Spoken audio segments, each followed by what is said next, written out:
नमस्कार, बहुत स्वागत है आप सभी का शख्सियत में। मैं हूं आपके साथ श्वेता मिश्रा अवस्थी। आज हमारे साथ बेहद खास मेहमान मौजूद हैं। जब हम सरकार की बात करते हैं, सत्ता की बात करते हैं, तो जरूरी हो जाता है कि संगठन कितना मजबूत है और संगठन की जिम्मेदारी जिसे दी जाती है उसके ऊपर बहुत बड़ी जिम्मेदारी होती है। और ऐसे ही खास मेहमान आज हमारे साथ हैं पीसीसी चीफ गोविंद सिंह डोटासरा जी। गोविंद जी, बहुत स्वागत है आपका हमारे इस खास शो में। सर, सबसे अहम तो यही है कि देखिए, राजनीतिक बात तो हम करेंगे, लेकिन आपके अगर सफर की बात करें, वकालत से राजनीति में आना कैसे हुआ, जबकि परिवार में बैकग्राउंड भी कोई पॉलिटिकल नहीं है? देखिए, निश्चित रूप से मेरा कोई राजनीति का बैकग्राउंड नहीं था। मेरे पिताजी टीचर थे और हम पढ़ते पढ़ते जब कॉलेज एजुकेशन में हम आए और सीखकर जब मैं 81 में आया तो कॉलेज में वहाँ पर एक माहौल था, एसएफआई का दबदबा था।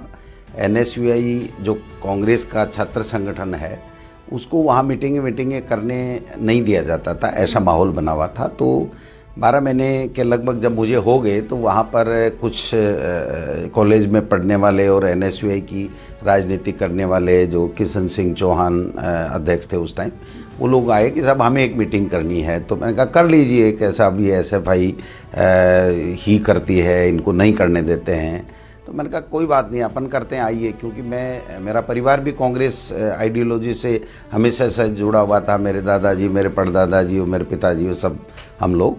तो हमने एनएसयूआई की मीटिंग वहाँ पर सफल की। उसके बाद में हम एनएसयूआई में जुड़ गए। एनएसयूआई से हम फिर यूथ कांग्रेस में जुड़ गए और यूथ कांग्रेस में जुड़ करके फिर मैं जब 89 में वकालत करने लगा, तब मैं, जो मेरे गुरु थे वकालत में, बागिर जी जाखड़ साहब, जो कांग्रेस पार्टी से जुड़े हुए थे, तो उनके साथ वकालत उनके साथ करते करते मैं जिला कांग्रेस कमेटी और चौधरी नारायण सिंह जी, इनसे जुड़ गया। पहले हम सावरमल जी मोर साहब से जुड़े हुए थे, जब हमारे इलाके में वही नेता थे। परशुराम मोरदिया जी भी एमएलए बन गए थे। तो ऐसे राजनीतिक माहौल हमारा गांव में तो नहीं था, लेकिन सीकर आने के बाद में ये राजनीतिक माहौल हुआ। चूँकि हमारी जो लक्ष्मणगढ़ विधानसभा क्षेत्र है वो एससी के लिए रिजर्व थी, तो कोई ज़्यादा अपॉर्चुनिटी थी नहीं, तो कभी दिमाग ऐसा गया नहीं। लेकिन जब संगठन की हम लोग काम करते थे संगठन में, तो फिर जो 2004 दिसंबर में जब पंचायत राज के चुनाव हुए तो मुझे कहा गया नारायण सिंह जी और हमारे नेताओं के द्वारा कि अगर पंचायत समिति बनानी है कांग्रेस की, आप लोग अगर चुनाव लड़ना चाहते हो तो ये मौका है नीचे से राजनीति करने का। तो मेरे मित्र जो पहला जूरिया जी थे वो कांग्रेस के कार्यकारी अध्यक्ष भी थे, मेरे वेलबी सर थे, कुछ और मित्र थे। उन्होंने कहा ये सही मौका है, चौधरी नारायण सिंह जी प्रदेश अध्यक्ष हैं और अगर आप राजनीति में आना चाहते हो तो वकील को वैसे भी आधी राजनीति के तो वो होता ही है, तो आपको आना चाहिए। तो मैंने पंचायत समिति का मेंबर का चुनाव दिसंबर में लड़ा। उसका जो रिजल्ट है वो जनवरी के फर्स्ट वीक में आया। तो मैं पंचायत समिति का मेंबर बन गया और मेरा सौभाग्य रहा, बहुमत कांग्रेस का आ गया था और मुझे प्रधान की टिकट मिली कांग्रेस पार्टी की, तो मैं प्रधान बन गया। और प्रधान बन के 5 साल का कार्यकाल पूरा होता, उससे पहले डिलिमिटेशन हुआ और डिलिमिटेशन में जो रिजर्व कॉन्स्टिट्यूंसी थी हमारी लक्ष्मणगढ़ एससी के लिए, वो जनरल होगी। और चूंकि जाट बाहुल्य इलाका था, मैं उस जाति से आता था, प्रधान के तौर पे मैंने 4 साल अच्छा लोगों के साथ में संबंध बना के रखे, लोगों में एक पहचान बनी और वकील था ही और संगठन का था एनएसयूआई यूथ कांग्रेस। तो जो तमाम नेता आला कमान जो थे उन्होंने इस बात विचार करके, और जनरल सीट पहली जब 30 साल बाद में हुई तो मुझे पार्टी ने मौका दिया और मौका दिया तो मैं पहली बार एमएलए बन गया। एमएलए बनने के बाद में जिस दिन मैंने एमएलए की शपथ ली उसके बाद में मैं कभी वकालत करने के लिए मेरे कोर्ट में नहीं गया, मेरे जूनियर वगैरह ने संभाला। उसके बाद में मैंने पीछे मुड़ के नहीं देखा। लोगों ने प्यार दिया, स्नेह दिया, आशीर्वाद दिया, मैंने उनके काम किए।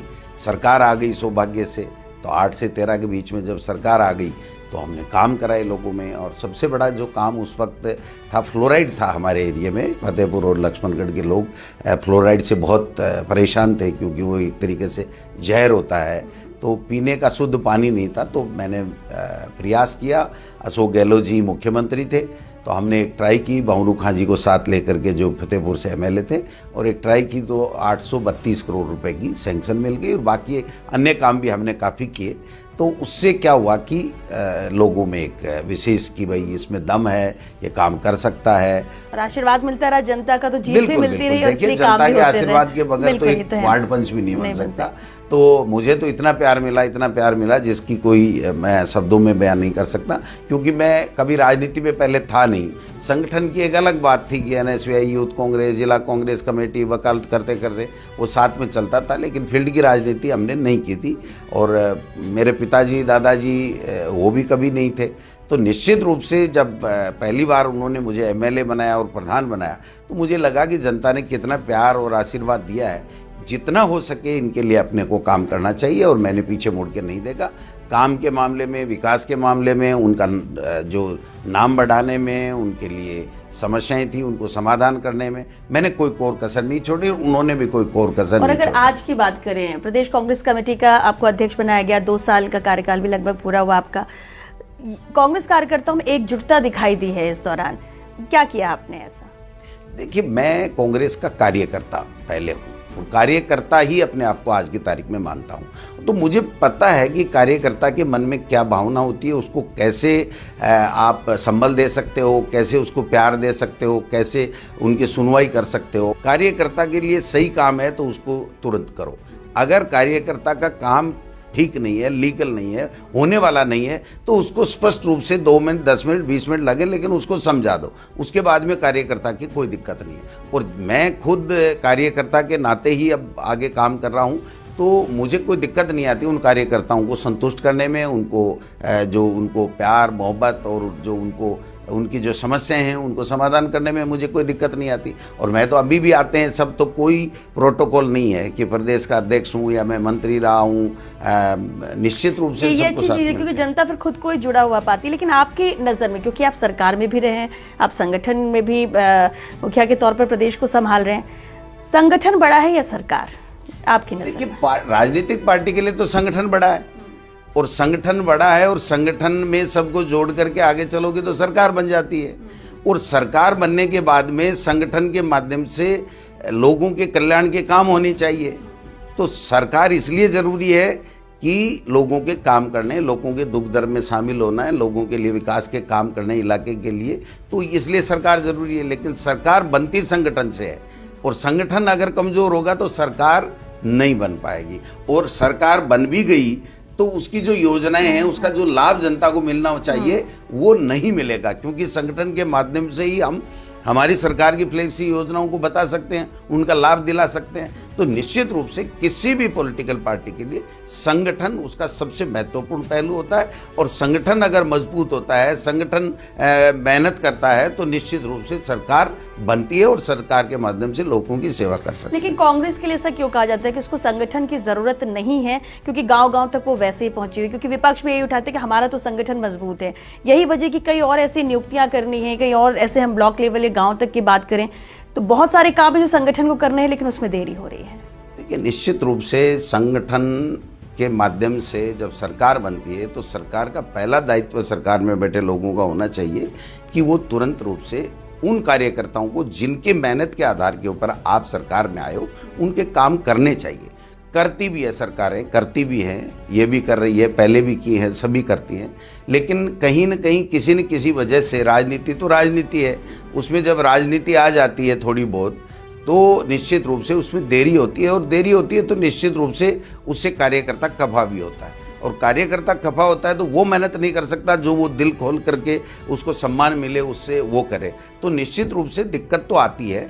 लेकिन मेरा ऐसा मानना है कि संगठन में रहने वाले व्यक्ति को, कार्यकर्ताओं को हमेशा एकजुटता के साथ में अपनी पार्टी के लिए काम करना चाहिए और सरकार बनाते रहना चाहिए। क्योंकि एक बार एक सरकार आ जाती है, दूसरी बार दूसरी पार्टी की सरकार आ जाती है, तो जो आपने जो योजनाएं 5 साल में चालू की हैं, जो लोगों को लाभ जिनका मिलना चाहिए, वो दूसरी सरकार आती है तो लगभग यही ट्रेंड चलता आ रहा है कि उसको बंद कर देते हैं तो वो कमज़ोर पड़ जाती है। तो लोगों को जो वास्तव में जिस सरकार की गुड गवर्नेंस का या उनकी फ्लैगशिप योजनाओं का जो लाभ मिलना चाहिए, वो फिर सरकार चेंज होने से नहीं मिल पाता है।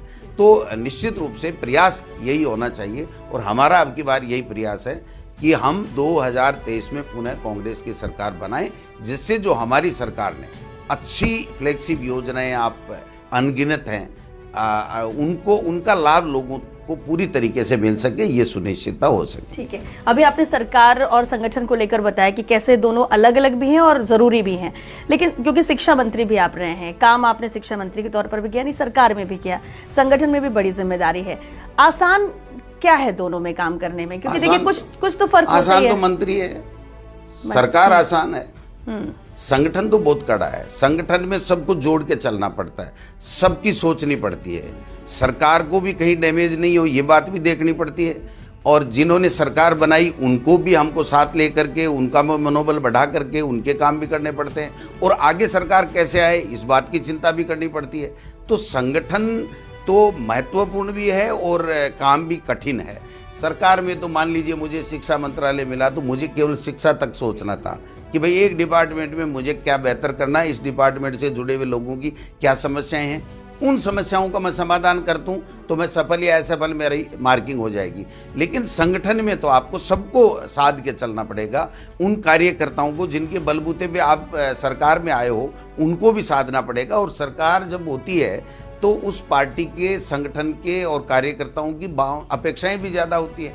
उन अपेक्षाओं पे खरा उतरना ये बहुत टेढ़ी खीर है मैं समझता हूँ, और सबको साथ लेकर के चलना तो निश्चित रूप से देखिए, जो सरकार तो चलाना आसान है, संगठन चलाना मुश्किल है, और संगठन और सरकार दोनों समन्वय स्थापित कर लें तो किसी भी पार्टी की जिसकी संगठन के माध्यम से सरकार बनती है वो सरकार कभी नहीं जा सकती। बिल्कुल, और एक अहम बात आपने जरूर कही कि सरकार वापस बनाना है, उसके लिए भी संगठन की जिम्मेदारी बेहद अहम हो जाती है। बात हम इस पर भी करेंगे, लेकिन फिलहाल एक छोटे से ब्रेक के लिए यहाँ रुकेंगे, जल्द लौटेंगे इस ब्रेक के बाद। आप बने रहिए हमारे साथ।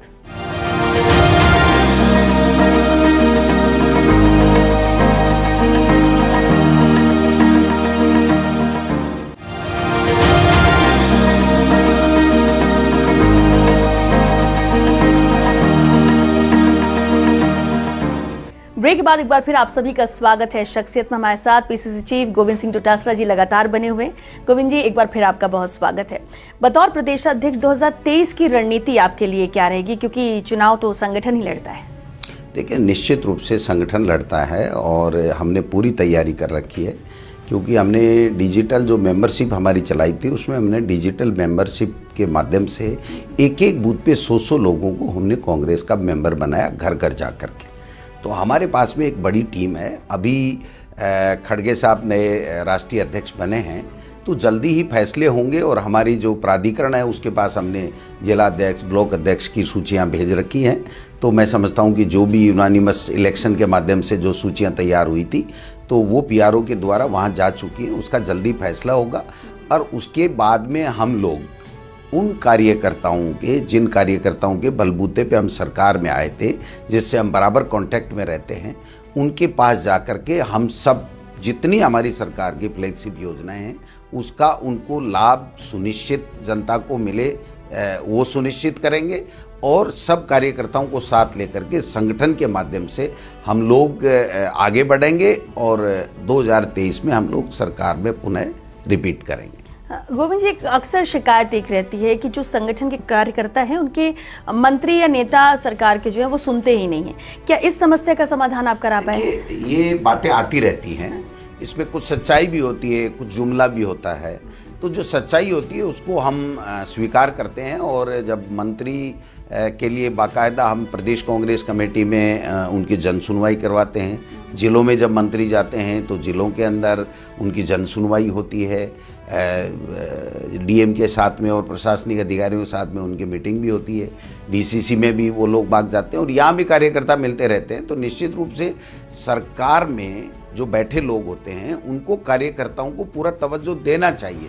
अगर सरकार में बैठे हुए मंत्री, मुख्यमंत्री कार्यकर्ताओं से बराबर संपर्क रखें, मिलें, उनके साथ में अच्छा तालमेल रखें, उनको योजनाओं के बारे में बताते रहें और कैसे अंतिम छोर तक लाभ मिले इस बात को वो लोग प्रयास करते रहें, तो फिर दिक्कत नहीं आती। और इसमें आपने देखा होगा कि जब से मैं संगठन में हूँ, उससे पहले भी संगठन में अच्छा काम हुआ है, लेकिन मैं जब संगठन में आया 2 साल पहले, तब अचानक कोरोना आ गया था, आपको पता होगा। तो कोरोना आने के बाद में आप देखो कि हमने प्रदेश कांग्रेस कमेटी के माध्यम से, संगठन के माध्यम से तमाम लोग, जिला जो लोग काम करते हैं, कार्यकर्ता, MLA, ex MLA, PCC member, इन सबको साथ करके कोरोना में जो सरकार काम कर रही थी और जो लाभ उनको मिलना चाहिए, उनको सुविधाएं मिलने चाहिए, उसके लिए हम लोग बराबर प्रयास कर रहे थे। और करीब 38,000 के लगभग कॉल हमारे प्रदेश कांग्रेस कमेटी में और विभिन्न जिलों में आए थे, उनको हमने सरकार तक पहुंचाया और उनको कोरोना में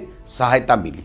और अब भी हम लोग जो भी सरकार की फ्लैगशिप योजनाएं हैं, जो हमारा घोषणा पत्र था, उसको भी आपने देखा होगा कि हमने 2 साल के ऊपर, 3 साल के ऊपर, 4 साल समीक्षा करके बाकायदा बुक्स छपवाई है, और सरकार ने अलग से, संगठन ने, प्रदेश कांग्रेस कमेटी ने अलग से, और उनको वहाँ तक पहुँचाने का काम किया कार्यकर्ताओं के माध्यम से कि देखिए ये हमने वादे किए थे, 600 650 जो वादे किए उसमें से ये 80% वादे हमने पूरे किए हैं। और जो उपलब्धियां सरकार की होती हैं उनकी भी बुकलेट जारी करके प्रदेश कांग्रेस कमेटी की तरफ से भी हमने बुकलेटें छपवाई और उसको आम कार्यकर्ता तक पहुंचाने का काम किया, जिससे कार्यकर्ता लोगों से जुड़ करके अंतिम छोर में बैठे व्यक्तियों को भी सरकार की योजनाओं का लाभ बता सके उसके बारे में। बिल्कुल, लेकिन कई बार सवाल ये उठता है कि प्रदेशाध्यक्ष बदला जा सकता है, शायद ऐसा कहा जा रहा है। क्या आपको इसे लेकर कोई जानकारी? क्योंकि अब तक के कार्यकाल में तो कोई सवाल उठे भी नहीं है आपके। देखिए, वो पार्टी आलाकमान का काम है, किसको क्या जिम्मेदारी देती है। मैंने कभी सपने में भी नहीं सोचा था कि मैं मंत्री बनूंगा, मैं मंत्री भी पार्टी ने बना दिया। तो मैं समझता हूं कि ये मैंने कभी सोचा ही नहीं, तो वो चीज़ मिल रही है। तो मेरा तो एक ही काम कहना है, सभी कार्यकर्ताओं को भी आपके चैनल के माध्यम से, इस प्रोग्राम के माध्यम से कहना चाहता हूं, आप मेहनत कीजिए, पार्टी की विचारधारा को आगे बढ़ाइए। जो अगर आपकी सरकार है तो सरकार के कामों को आप आगे बढ़ाइए, ले जाइए, अंतिम छोर तक लोगों को लाभ मिले। अगर आपकी सरकार नहीं है, उस वक्त आप जनता के क्या मुद्दे हैं उनको ताकत बन करके, उनकी आवाज़ बन करके सरकार तक पहुंचाइए और उनके समाधान का प्रयास कीजिए। निश्चित रूप से आपको जो मिलना है उससे 21 ही मिलेगा। तो मुझे जब मिला है तो एक कार्यकर्ता के तौर पे मैंने कभी सपने में नहीं सोचा कि मैं सक्रिय राजनीति में आऊंगा संगठन के अलावा। तो वो जब मेरे साथ हो सकता है तो कार्यकर्ताओं को मेरे से बेहतर उदाहरण इस राजस्थान में कांग्रेस कार्यकर्ताओं को नहीं मिल सकता। लेकिन एक अहम बात है, अगर इस कार्यकाल की कांग्रेस की बात करें, बहुत चैलेंजिंग रहा है, बहुत सारी चीजें आप लोगों ने फेस की, दृढ़ता से डटे रहे और इसलिए सरकार लगातार काम भी करती जा रही है। लेकिन फिर भी कांग्रेस के अंदर कई गुट हैं, और पिछले दिनों की हम बात कर ले तो बहुत कंट्रोवर्शियल बयान भी ऐसे ऐसे आए हैं जो सवाल भी खड़े करते हैं और बाहरी को मौका ही नहीं देते, अंदरूनी तौर पर ही बहुत सारी चीजें होती हैं। क्या इन सब का फर्क संगठन के काम में पड़ता है? नहीं, मेरे संगठन में तो कहीं कोई दिक्कत नहीं आई। मुझे तो जब से मैं 2 साल से इस प्रदेश अध्यक्ष का दायित्व निभा रहा हूँ, तब से लेकर के जिन भी नेताओं को, जो कैटेगरी का, जिस तरीके की मैंने मीटिंगें बुलाई हैं, वो 100% उपस्थित रहे हैं। कभी किसी तरह की कोई बात आई नहीं है। तो मैं समझता हूं कि मुझे तो सबका सहयोग मिला, और सबका सहयोग मिला तभी हम आज हिंदुस्तान में, अगर केंद्र की मोदी सरकार को कोई घेरने का, उनके गलत नीतियों का कोई विरोध अगर कोई स्टेट में सबसे ज़्यादा हो रहा है तो वो राजस्थान है। तो ये जो स्थितियां बनी है वो कांग्रेस के संगठन ने जो ताकत दिखाई, जो जनता के मुद्दों को आवाज़ दी और जो केंद्र सरकार की विफलताओं को उन्होंने उजागर किया, उसके कारण से ये सब हो रहा है। तो मैं समझता हूं कि हमने संगठन में सबका साथ मिला और सरकार का भी साथ मिला। सरकार ने भी हमेशा संगठन को तवज्जो दी है। तो सरकार को जो हमने कहा, आपने देखा होगा पिछली दफ़ा बिरला ऑडिटोरियम में प्रदेश कांग्रेस कमेटी के सभी सदस्यों ने एक प्रस्ताव पारित करके कहा कि हमें इस तरीके का बजट चाहिए। वो बजट हमको मिला, और अब की बार भी हम दिसंबर में जो है वो फर्स्ट वीक या सेकंड वीक जो भी हमें मौका मिलेगा, पिछली बार की क्रांतिकारी बजट की तरह ही इस बार का बजट होगा, क्योंकि जब अच्छा कुछ मिलता है तो उम्मीदें और बढ़ जाती हैं। बिल्कुल, और कांग्रेस के कार्यकर्ताओं की भावनाओं के मुताबिक हम एक महाधिवेशन करके और उसके माध्यम से सरकार को प्रस्ताव देंगे कि हमारे प्रदेश की जनता को इस तरीके का ये बजट चाहिए। और वो बजट मैं उम्मीद करता हूं कि पिछली बार जब मुख्यमंत्री जी ने दिया है तो अब भी देंगे निश्चित रूप से। अभी आपने योजनाओं की बात की, बहुत सारी ऐसी योजनाएं हैं, लेकिन ओपीएस जो प्रभावशाली योजना रही, गहलोत सरकार लेकर आई, लेकिन और सबसे खास बात है क्योंकि हिमाचल, गुजरात में चुनाव होने, दूसरे राज्यों में प्रचार करने के लिए उदाहरण इसका दिया जा रहा है। क्या लगता है आपको कि ये दूसरे राज्यों में भी लागू कर सकते हैं क्योंकि बार बार कांग्रेस की तरफ से ही कहा जा रहा है और उदाहरण भी पेश किया जा रहा है। देखिए, जो ओपीएस और कहना भी है कि सरकार अगर बनी तो हम उसे लागू करेंगे। देखिए, ओपीएस जो है वो सोशल सिक्योरिटी से जुड़ा हुआ बिंदु है, और ये केंद्र हो चाहे राज्य हो, कोई भी राज्य हो, उसके कर्मचारी हमेशा से मांग करते रहे, जब से 2004-05 से ये लागू हुई है। मुख्यमंत्री अशोक गहलोत जी ने इसकी शुरुआत की, उसका पूरे देश में स्वागत हुआ, लेकिन भारतीय जनता पार्टी इसको लागू नहीं करेगी। और मेरा ऐसा मानना है, अगर गलती से राजस्थान में उनकी सरकार बन गई, जैसी उम्मीद बिल्कुल नहीं है, तो ये 101% उस ओपीएस को बंद करेंगे। क्योंकि जब मोदी जी आज की तारीख में देश में लागू नहीं कर रहे हैं, देश के प्रधानमंत्री हैं, और बीजेपी स्टेट का कोई भी मुख्यमंत्री ये नहीं कह रहा है कि ये सही कदम है और इसको कर्मचारियों की जो सामाजिक सुरक्षा से उनकी जो आगे भावी जो उनका जीवन है उसको जोड़ करके देखना चाहिए, कैसे उनका जीवन स्वर्णिम हो, तो निश्चित रूप से ये मान के चलिए कि ओपीएस बहुत ज़रूरी थी कर्मचारियों के लिए, उनके परिवारजन के लिए और उनके सम्मान के लिए, उनके आगे की भविष्य को देखते हुए। लेकिन भारतीय जनता पार्टी इसको कहीं भी लागू नहीं करेगी, ऐसा मेरा मानना है। लेकिन भारत जोड़ो यात्रा जो राहुल गांधी निकाल रहे हैं, उसको लेकर आप मुखर भी बहुत है, क्योंकि आपने तो चैलेंज पीएम मोदी को भी किया कि आप भी ऐसी यात्रा अगर हिम्मत है तो निकाल के दिखाइए। या फिर आरएसएस को लेकर, केंद्र सरकार को लेकर भी आप बहुत मुखर रहते, स्पष्ट बोलते हैं। क्या आपको लगता है कि भारत जोड़ो यात्रा एक मील का पत्थर साबित होगी कांग्रेस के लिए, वापस से संजीवनी का काम करेगी? जो कहा जा रहा है कांग्रेस खत्म हो रही है राहुल गांधी जी के नेतृत्व में जो भारत जोड़ो यात्रा निकल रही है, ये न भूतो न भविष्य है। आगे भी संभावनाएं बहुत कम है कि कोई ऐसा शख्स आएगा जो इस तरीके से देश के लिए, उसका कोई स्वार्थ नहीं है, उसका व्यक्तिगत कोई स्वार्थ नहीं, उसकी पार्टी के लिए कोई स्वार्थ नहीं। वो ये कह रहा है कि देश में जो 8 साल से नफरत का माहौल है, जो डर का माहौल है, जो बेरोजगारों की कोई नहीं सुन रहा है, संवैधानिक संस्थाओं का दुरुपयोग हो रहा है, महंगाई चरम पे है, और कोई व्यक्ति कहीं भी जाकर के सरकार में बैठे लोगों से अपनी बात नहीं कह सकता है, अपनी समस्या नहीं बता सकता है। तो मैं समझता हूँ कि ऐसे में पूरे देश में प्यार, मोहब्बत, भाईचारा बांटने के लिए पूरे देश के लोगों में क्या उनकी अपेक्षाएं हैं, वो कैसा देश चाहते हैं, किस प्रकार से देश तरक्की करे, उनकी क्या अपेक्षाएं हैं सरकारों से, वो बात वो जा के इस भारत जोड़ो यात्रा के माध्यम से सुन रहे हैं। तो मैं समझता हूँ कि ये जो यात्रा है, ये मील का पत्थर साबित होगी कि देश में इतिहास के पन्नों में स्वर्णिम अक्षरों में लिखी जाएगी कि एक महात्मा गांधी के बाद में एक ऐसा शख्स राहुल गांधी के रूप में आया, जो राजनीति में सत्ता के लिए नहीं बल्कि देश को कैसे मजबूत करें, देश के लोगों में कैसे प्यार फैले, देश के लोग भाईचारे के साथ में कैसे रहें, इस बात को इंगित करते हुए इनकी समस्याओं का समाधान कैसे हो, इनको सुनने वाला कोई तो मिले, ये सोच के साथ में वो आगे बढ़ रहे हैं। और आपने देखा होगा कि अब अभी महाराष्ट्र में है, फिर मध्य प्रदेश, और 3 दिसंबर के लगभग राजस्थान में आ रहे हैं। राजस्थान में लोगों में बहुत उत्साह है, लाखों की संख्या में राहुल जी के साथ में चलेंगे, और मैं समझता हूँ कि ढोल नगाड़ों के साथ में राजस्थान के लोग जो है वो राहुल गांधी जी की भारत जोड़ो यात्रा का स्वागत करें। चलिए, एक आखिरी सवाल है और ईमानदारी से आपसे जवाब उसका चाहेंगे। सवाल ये कि ठीक है, आप लोग कह रहे हैं कि जनता एक बार फिर से प्यार देगी, कांग्रेस की सरकार बनेगी, क्योंकि एंटी इनकम्बेंसी नजर नहीं आती है, सब कुछ ठीक है, लेकिन कांग्रेस के अंदर जो गतिरोध बना हुआ है, जो आपसी द्वंद्व नजर आता है, मंत्री के खिलाफ बयान देते हैं और इसके बाद आप लोग को कहना पड़ता है कि हम सब एकजुट हैं, एक साथ हैं। जब साथ और एकजुट कांग्रेस नहीं होगी तो जनता कैसे साथ आएगी? चैलेंजिंग नहीं रहेगा 2023? देखिए, राजनीति में चैलेंजिंग तो होता ही है, और जब केंद्र में मोदी जी की और अमित शाह की जो सरकार, अहंकारी सरकार है, जिसके कोई नैतिकता नहीं है, कोई उनके सिद्धांत नहीं है, कोई उनके लिए संविधान नहीं है, कोई उनके लिए नीति नहीं है, साम दाम दंड भेद कैसे भी किसी को जेल में डालो, किसी के ईडी का छापा डालो, किसी के इनकम टैक्स का डालो, किसी को तोड़ो, किसी को डराओ, किसी को कैसे भी करो, तो ऐसे माहौल में निश्चित रूप से चैलेंजिंग है। लेकिन मैं राजस्थान की तासीर को जानता हूँ। राजस्थान के लोग विकास को पसंद करते हैं, राजस्थान के लोग भाईचारे को पसंद करते हैं, राजस्थान के लोगों को मूल्यांकन करना आता है कि किस प्रकार से 4 साल में अशोक गहलोत जी की सरकार ने कितनी गुड गवर्नेंस दी है और कैसी कैसी फ्लैगशिप योजना है, मुख्यमंत्री चिरंजीवी योजना, महात्मा गांधी इंग्लिश मीडियम स्कूलें हैं। लोगों की तो बात कर रहे हैं, मंत्री नेताओं का क्या एकजुट रहेंगे? सब काम कर रहे हैं। 2 चीजें एक दिमाग में रखनी पड़ेंगी हम सबको, जो मेरे लिए भी लागू है, हर नेता कार्यकर्ता के लिए अलग है। महत्वाकांक्षी होना कोई बुरी बात नहीं है, अति महत्वाकांक्षा नहीं होना चाहिए। और एक दूसरी चीज, पार्टी पहले सोचो, अपनी व्यक्तिगत छवि बाद में सोचो।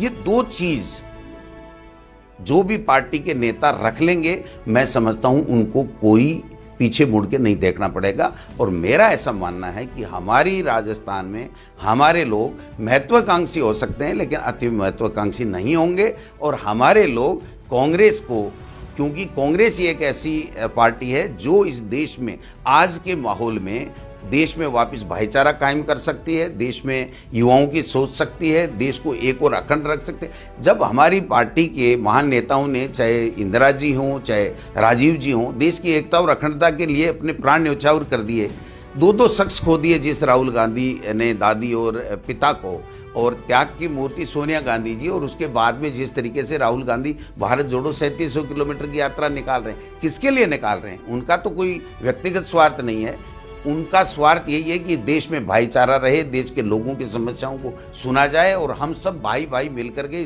देश को ऊंचाइयों तक पहुंचाएं। तो यही तो है। तो निश्चित रूप से इसका भी फर्क पड़ेगा और हमारी जो गुड गवर्नेंस है उसका भी असर पड़ेगा, और संगठन और सत्ता में समन्वय का भी असर पड़ेगा। और आप देखिए 4 साल बाद में भी 1% एंटी कमेंसी नहीं है यहाँ पर राजस्थान में। तो आप समझिए कि उनमें इतनी फूटें हैं, वो व्यक्तिगत स्वार्थ के लिए काम कर रहे हैं और हमारे नेता स्टेट के लिए काम कर रहे हैं। इसलिए हम ही जीतेंगे, कांग्रेस ही जीतेगी, भाजपा राजस्थान में नहीं जीत सकती। चलिए गोविंद सिंह जी, उम्मीद करते हैं कि जो वादे जनता से किए गए वो पूरे किए जाए, बजट पहले से भी ज्यादा बेहतर हो, जो अभी आखिरी बजट भी पेश होने वाला है। 100% और शुभकामनाएं 2023 के लिए जो रणनीति आप बना रहे हैं जीत को लेकर, तो उम्मीद करते हैं कि जनता भी शायद साथ ही जाएगी इन योजनाओं के मद्देनजर। बहुत शुक्रिया हमारे शो में। नमस्कार, थैंक यू।